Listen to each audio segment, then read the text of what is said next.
last year I made a video for Thanksgiving about the books I'm grateful for. And while that video is still a good idea and I still hold to the points that I made in that video, I can't just make the same video twice. That's boring. And also my opinions on books haven't changed that much, so it's gonna be like the same books that I'm grateful for. So instead, I made the list of books that I think are Thanksgiving foods. First off, I have to give you a little disclaimer. I am a picky eater. I do not like a lot of foods, but I think this also makes for a good video because it means that we're gonna have more foods that I don't like, meaning I'm going to put some books on here that I do not like very much. And to make it a little bit more fun, I'm using kind of controversial opinions because a lot of people like the Thanksgiving foods that I don't like, so I'm using books that I don't like that a lot of people like. All right, so the first one that I put down was turkey. For me, turkey is a good food. I like turkey. I think it is great. I think it's wonderful. I basically only ever eat it in a sandwich or on Thanksgiving and not in huge quantities. But I still really like it. So the book that I put for this is Lord of the Rings, because Lord of the Rings is number one, iconic, and number two, very, very good. But for me personally, I only ever read it in small quantities. I think when I read it the first time, it took me so long because it is really hard to get through. Like, it is a classic. It is wonderful. It is the first in the fantasy genre that kind of revolutionized the fantasy genre, and it is amazing for that reason. But it is kind of hard to get through, and I personally just can't binge read Lord of the Rings, but it's very, very good. So it's a turkey. Next we have mashed potatoes, and here we have my first controversial opinion because I don't like mashed potatoes. I don't think they're good. I've had one type of mashed potatoes in my entire life that I've enjoyed, and I don't know how to replicate it, so I just don't think I like mashed potatoes. I have tried it many, many times because my mother does not believe that I don't like mashed potatoes. She keeps asking me, won't you try my mashed potatoes this year? They're really, really good. And I'm like, I believe you. I don't like mashed potatoes. I keep trying them. I don't think they're very good. So I think Throne of Glass is mashed potatoes. Now, I started reading Throne of Glass last year, and I've read up till whatever the dual read is. I think I have 3 books left, and I am going to finish the series. So like mashed potatoes, I'm going to have to keep reading the series. I'm going to have to keep eating mashed potatoes and seeing if I like them, and seeing if I like the series. But up till now, I don't get the hype. I don't know why people like Throne of Glass so much. Maybe if I had read Throne of Glass before I read anything else in my life, but I've read Brandon Sanderson. I've read Lord of the Rings. I've read Jeff Wheeler. I've read like even Fablehaven when I was younger. Feels better than this does. And that might just be because I don't really like dark and gritty things. And so anytime that it's like a dark and gritty landscape and things are happening and the characters are making morally questionable decisions, I'm like, I don't know if I like this.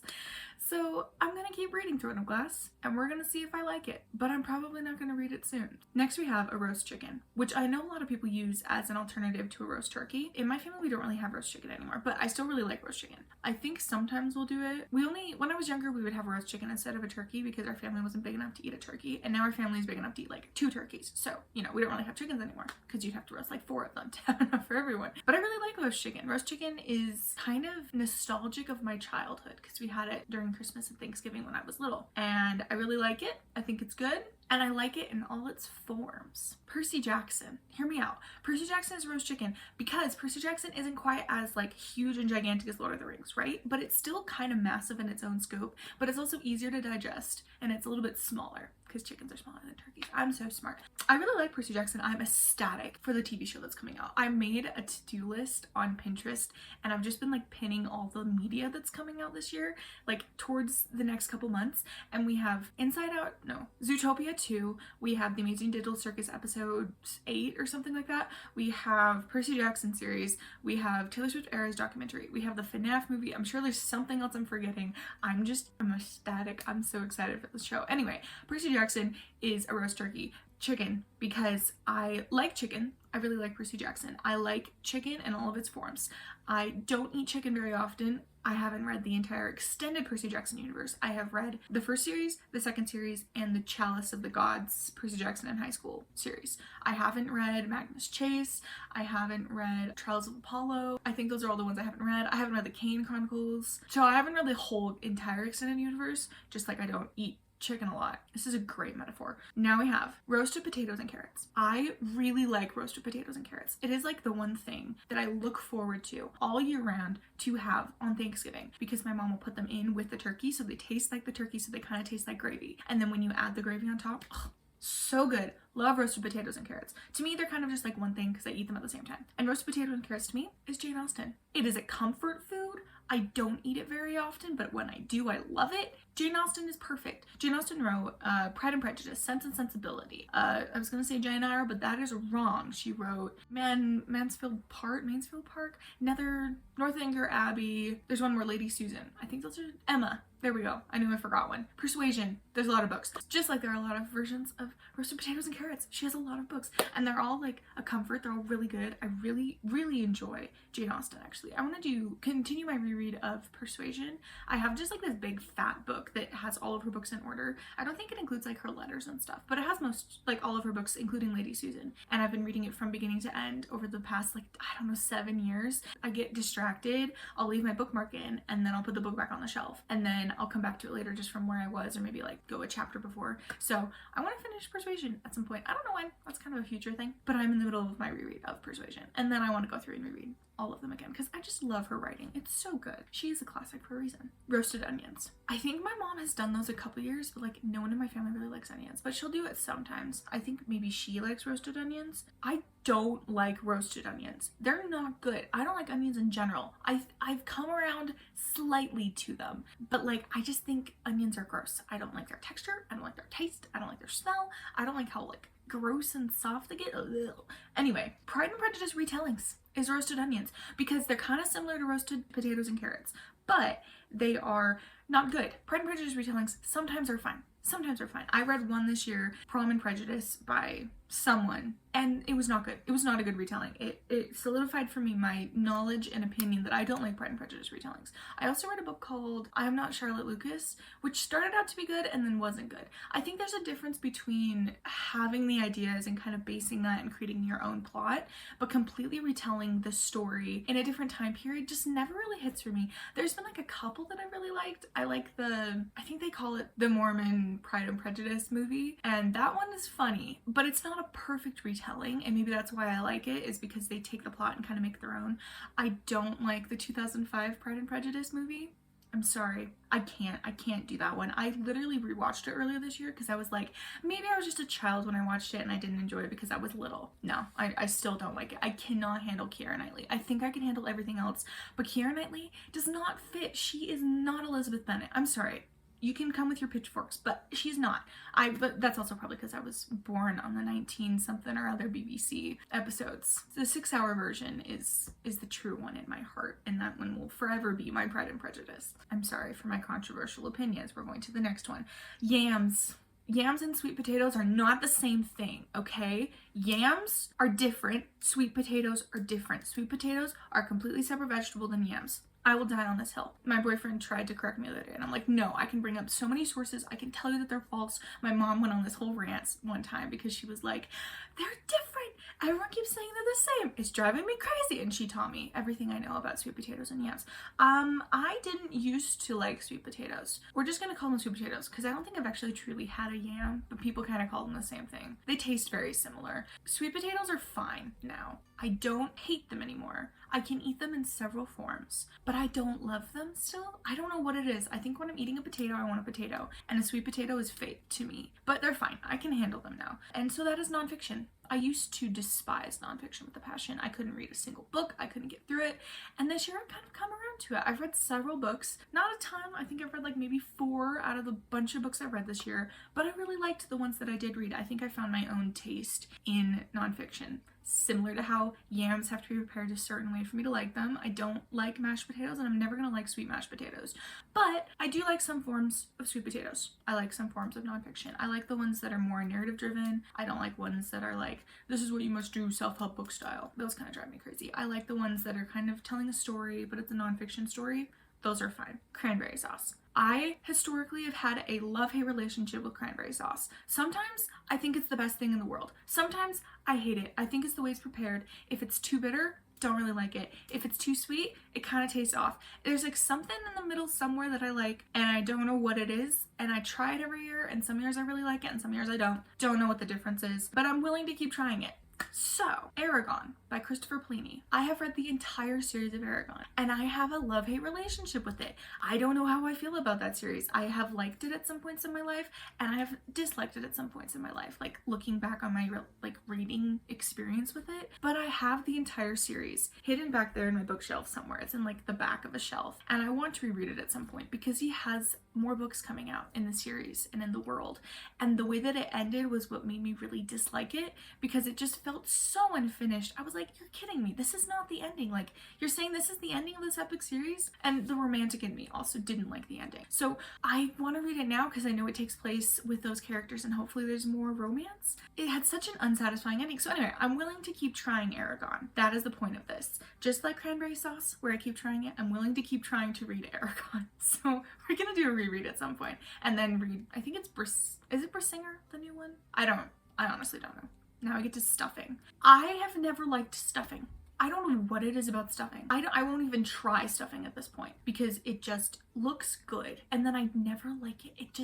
It feels weird. I don't know why I'm eating bread that's kind of soft and savory and then it has onions in it. You know my opinions about onions. I don't get it. I don't get stuffing. Just the same way I don't get dark academia. Or maybe I'm thinking of like dark romances. Maybe I'm just thinking about dark romances in general. I don't know if I'm, oh, what is that bug? There's a bug crawling over there. Is that a leaf bug? Maybe it's a really fat earwig. Weird.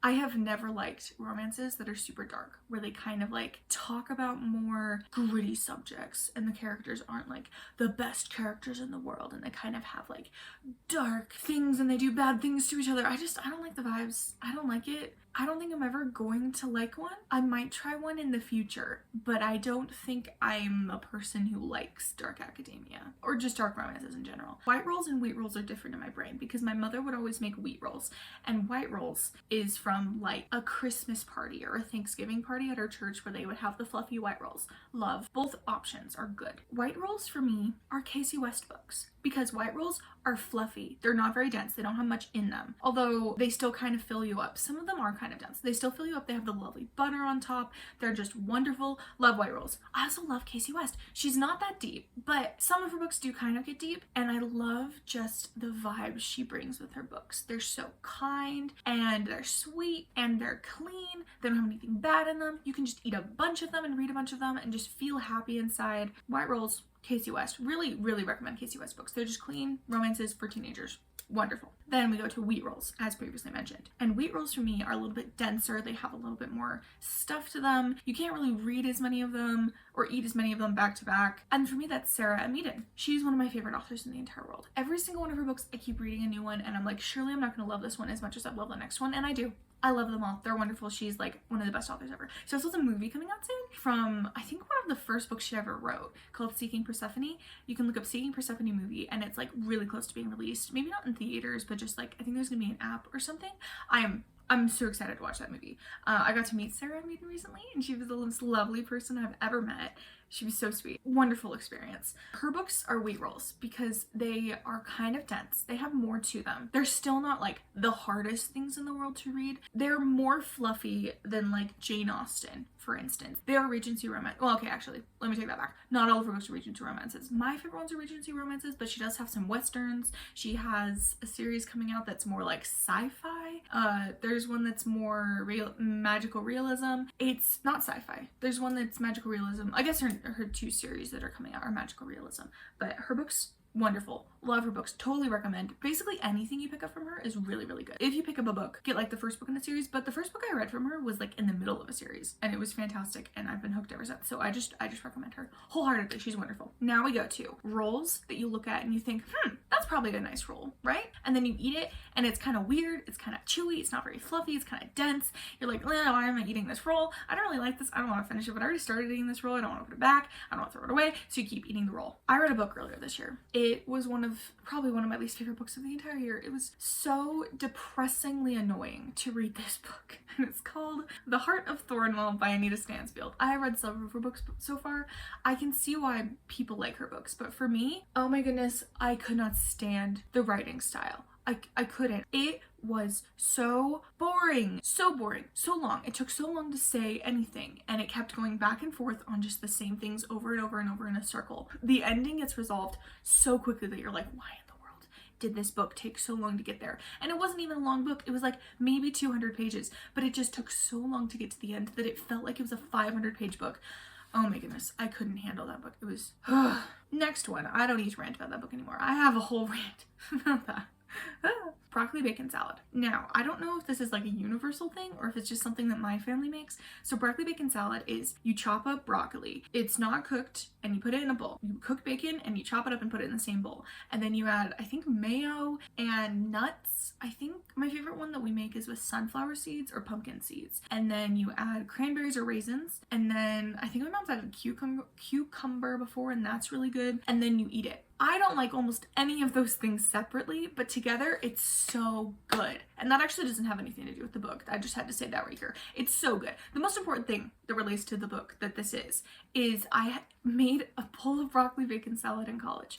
And I forgot I wasn't cooking for 25 people because when I'm at my house, you cook for all of your siblings and your parents and everyone who might come in. So you cook a lot of food. But when you're for yourself, you make a small batch. And this was like one of the first things I made. And so I made way too much broccoli bacon salad. I was eating broccoli bacon salad for a week straight for every single meal. Was it healthy? Yeah, actually it had like broccoli and stuff in it, but like it was so much. I overdosed on broccoli bacon salad. I ate way too much of it, and now it is kind of hard to eat because I ate way too much of it. And how this relates is this is Harry Potter. There was a point in my life where I read Harry Potter, reread it, like literally 3 times in 1 year. I would finish a book and I get to the 7th book and then I go back to the 1st book and I just keep going around in a circle until I think I stopped in like the middle of the series somewhere because I was just like, I've read this too many times. And I haven't been able to get myself to pick it up since because I just read it too many times back to back, you know? I think I might have to wait like 5 years to reread Harry Potter because it's such a good series. And I know there's that whole controversy with J.K. Rowling and all that stuff, and I just have to say I own the books already. They're in my closet. I thrifted them, you know, so feel what you will about J.K. Rowling, but she wrote a good series. So anyway, at some point I might eat some more broccoli bacon salad, and I might also read some more Harry Potter. Gravy is wonderful. Wonderful. I used to not really like gravy, but that was like so long ago, it's in the distant past. I am now completely converted to gravy. Gravy is the best thing in the world. Gravy is wonderful. You would just add it to food and it makes it taste better. How? I don't know. It's wonderful. Gravy is Brandon Sanderson. Hear me out. Gravy's not very much. It's not very dense. Okay, some of his books are rather dense, but they're not really hard to read, which is interesting. Like, they're big, thick books, but they're not very hard to read. They're not fluffy, exactly, but they're not, like, really hard to read, and you can read a lot of them. You don't really get tired of Gravy. You don't really get tired of Brandon Sanderson. I really like his books. They're really good. This isn't a perfect analogy. It's just supposed to be you can read a lot of books and eat a lot of gravy. I could have made a much better analogy, but I didn't. On to the next one. Now we have the salad. This is the salad that's kind of put on the end of the line. It's after everything else. No one really touches the salad. They think maybe I should get some salad, but you're like, it's Thanksgiving. I don't want to waste calories, waste room in my stomach on a salad. So no one really eats it. And if they do, they don't really enjoy it because there's other food, right? Of Mice and Men. I don't remember who this book is by. I should have done the research before I started this video. Of Mice and Men. Not a good book. I know it's a classic. I know it has metaphors in it. I know it's good for you like vegetables, but it was boring. I didn't like the ending. I didn't like the characters. I didn't like reading it in my class, in school. It was boring and I didn't like it. So, green bean casserole. I don't like casserole. I don't like casserole in general, and I also do not like canned green beans. And I cannot handle cream of mushroom soup, cream of cream soup, cream of whatever soup. I can't handle those. I don't like it when rice is mixed with that. I just don't like casserole in general. I think it's gross. That is a personal thing. A lot of people love casseroles. I cannot handle green bean casserole specifically because of the smell. I am probably never ever going to eat any green bean casserole unless I'm forced to. And that is how I feel about this book. Okay, this is a book I read earlier this year called A Constant Princess by Philippa Gregory. I think I started to read one of her books when I was younger and I thought it was interesting, and so I picked up another one of her books recently. And I also accidentally read this book, listened to an abridged audiobook, which I didn't realize I was doing, and so I didn't get the full scope of the story. So I listened to the first half of it as an abridged audiobook, and then I read the second half of the book. So I got like 2 different reading experiences, and I didn't like either one of them. The interesting thing was I listened listened to the first half of the book and I was interested, but I was also confused because it was kind of choppy and I wasn't sure where things were going, and stuff got brought up that I was like, when did that happen? Like, I don't remember that. And then I read the book and I was like, oh, it was abridged. There was a lot of stuff that they left out. That's annoying. I might have enjoyed it better, but then also I probably wouldn't have gotten very far because I cannot handle the tutors. The tutors. Okay, sorry, I have to give you background on this book. This book is talking about whatever her name is, who was married to King Henry VI or whoever, who had the 9 wives or 8 wives or whatever, 6 wives, and he killed off most of them. She was like the first or second wife, something like that, and it went over her story as the author thought might have happened based on historical records and all that we have and stuff like that. And I can't handle the kings and queens of Europe because they make such dumb decisions. I can't handle the non-fantasy-esque kings and queens. I don't like the way that they act. I know it's very similar to how some fantasy kings and queens act, but in that case I'm like, okay, you're making up a character, that's fine. But adding emotions and thoughts to these actions that real people actually made in their lives makes me feel uncomfortable. I don't know why. It's kind of like reading a biography of someone that's not autobiographical. I don't like it because I'm like, this isn't actually what they thought. Like, if they're trying to make it as if it's from that person's point of view, I'm like, this is not how the person thought. You can't get in this person's head because you're not that person. And it just makes me feel uncomfortable and I don't like it. I specifically didn't like this book because it had so much random stuff in it that I don't like the lives of kings and queens and how much power they have and like what they had to go through. I just don't think it's fun.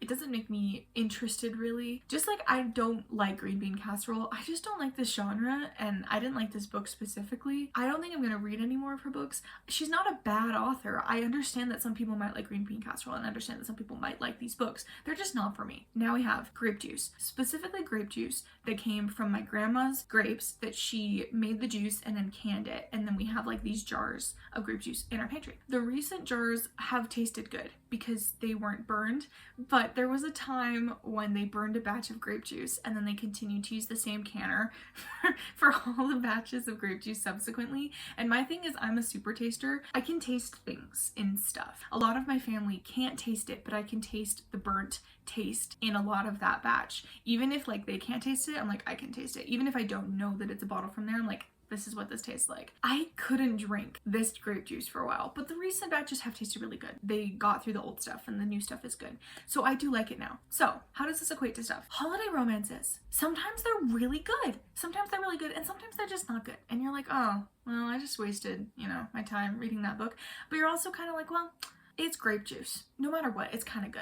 I like holiday romances. This could be Christmas, this could be like around autumn, this could be like trying to be around like Valentine's Day. I like holiday romances. I think they're cute. I will still pick them up. I will still like them. Even if I don't love them, I'm still gonna like them. Just how I always like grape juice that my grandma makes because my grandma made it. So we're getting into the part where we're a little stuffed. We're getting to the end of the meal. Now we have all the pies. Apple crumble. This one's a little bit of a weird analogy. It was one of the last ones I made. I really, really love apple crumble. It is so good. I specifically like the one my mom makes. It's so delicious. I love the crumbly topping on top and like the seasonedness of the apples.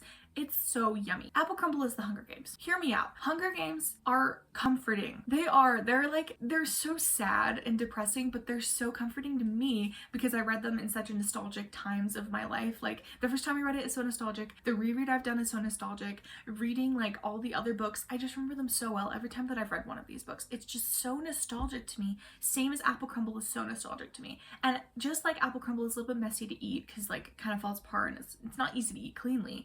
Hunger Games is not a clean series. It's very messy and sad and depressing, and it talks about some really like deep stuff. And Hunger Games is it's such a good series. I recommend people read this series. Maybe not when you're very young, but definitely read it when you're older. I've told my dad that he should read the series. I don't know if he ever will. He doesn't really read fiction. It's a good series. Now we have pumpkin pie. I love pumpkin pie. It's so good. I could eat so much pumpkin pie. My mom recently made a batch of pumpkin pie and I was up there and she's like, look what I made. And I was like, oh, they look so good. And she was like, oh, do you want some? And I was like, oh, I could eat a whole pie by myself. And she's like, cool, which pie do you want? I was like, wait.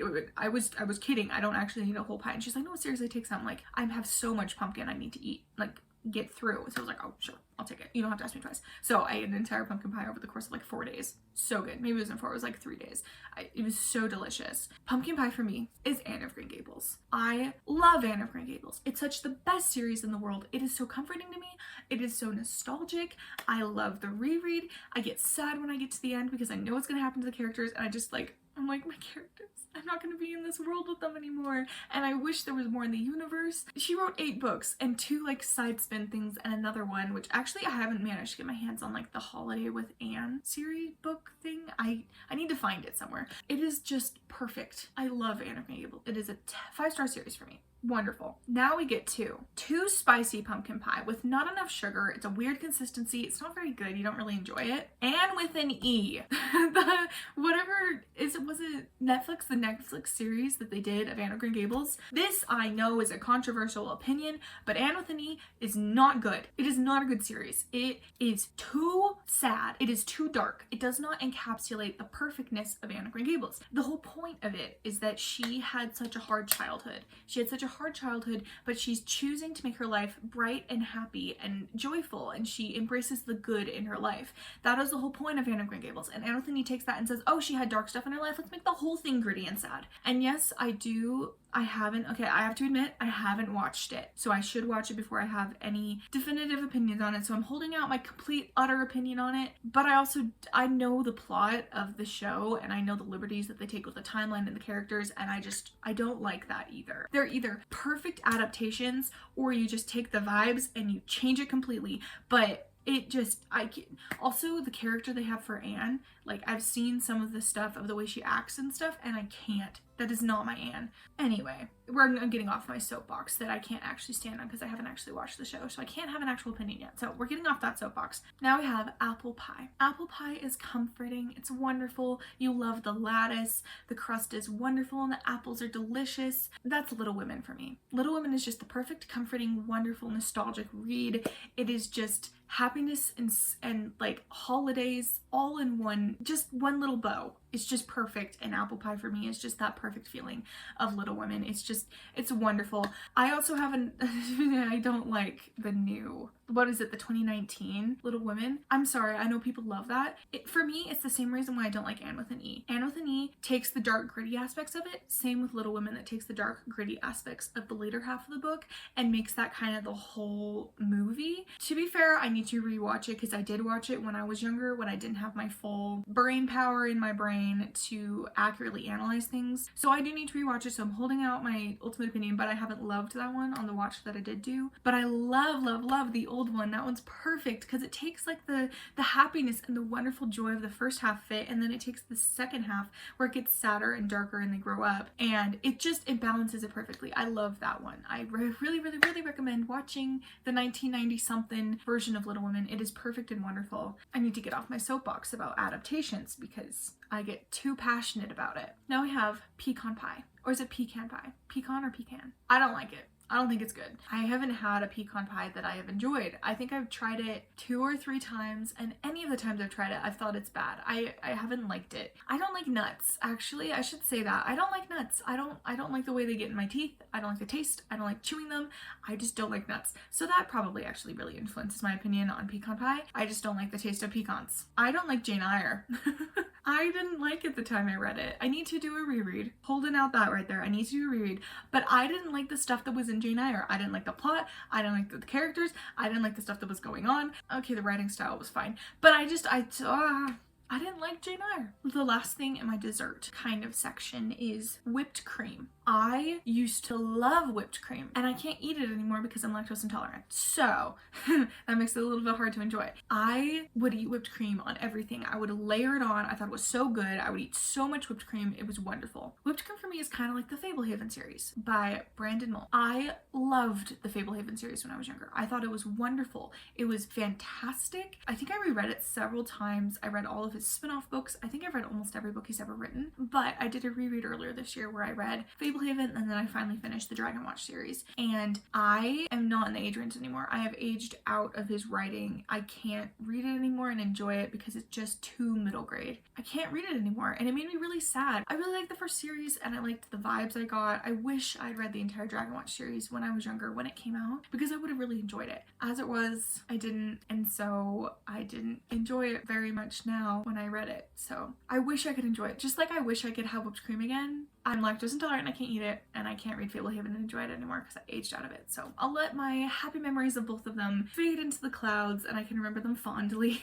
as things I used to enjoy, but I can't anymore. All right, I have 2 things left. This is ways in my house that we eat the leftover Thanksgiving food besides just eating it plain. We would make a turkey roll sandwich, or like a turkey bread sandwich. This to me is wonderful. For me, that turkey roll sandwich is the memory of a good book. I know this isn't a book specifically, but you know that idea where you're like, ah, yes, that book I read, that was so good, and you just kind of think about that reading experience you had in that book and just how happy you were when you read that book. That is kind of the idea of a turkey sandwich. It's like, ah, yes, remember that really good meal we had a couple days ago? Let's have something that kind of reminds us of that really good meal. And then the very last thing is turkey noodle soup. I love my mom's turkey noodle soup. She adds in the turkey, she adds in like the broth. I think she even adds gravy sometimes. She adds in the potatoes, like the roasted potatoes and carrots. She adds in noodles, and it is perfect. It is so good. I could eat so much of that every single year.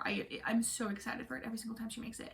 I could eat bowls and bowls and bowls of that and not get tired of it. And that for me is the Emma M. Lyon series. I binge read that entire series back to back this year. I read every single book, I think within like a 2-week span, except for the first 2, which I read one earlier than the year and then middle through the year, and then I read the rest of them really close to each other because I got them all. It's so good. I love that series. Apparently it's like blowing up. It's called the Unselected Journals of Emma M. Lyon by Beth Brower. Such a good series. It's wonderful. I so recommend it. It is not finished yet. It still has, I think, like, you're gonna hate me for this, 11 books that still need to come out. But oh my goodness, it's worth waiting for.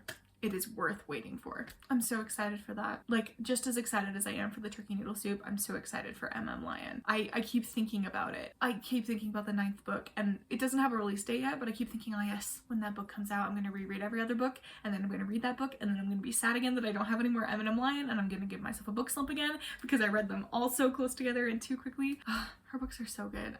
I've saved, I think 3 of her books I haven't read yet, or maybe 2, and I've been saving them for just a rainy day when I need a good book because her books are just, they're perfect. They're so good. And that concludes our Thanksgiving book meal. Thank you for coming with me. I hope you have enjoyed my controversial opinions and also my opinions that I just have. I wanted to do a video that was a little more unique because a lot of my last year videos was just copying other people's video types because I was a baby little YouTuber, and now I am still a baby, but you know, I have more thoughts and I'm like, oh yeah, I can do things myself. I have ideas. I have a brain. Anyway, I'll see you. Thank you for joining me for Thanksgiving. Happy Thanksgiving. I hope you had a wonderful day. I hope you eat some good food. I hope you enjoy a good book around this season, and I will see you, I think, next time for my wrap up and then for Bookmas, which should be right around the corner. I'll see you in the next one. Goodbye.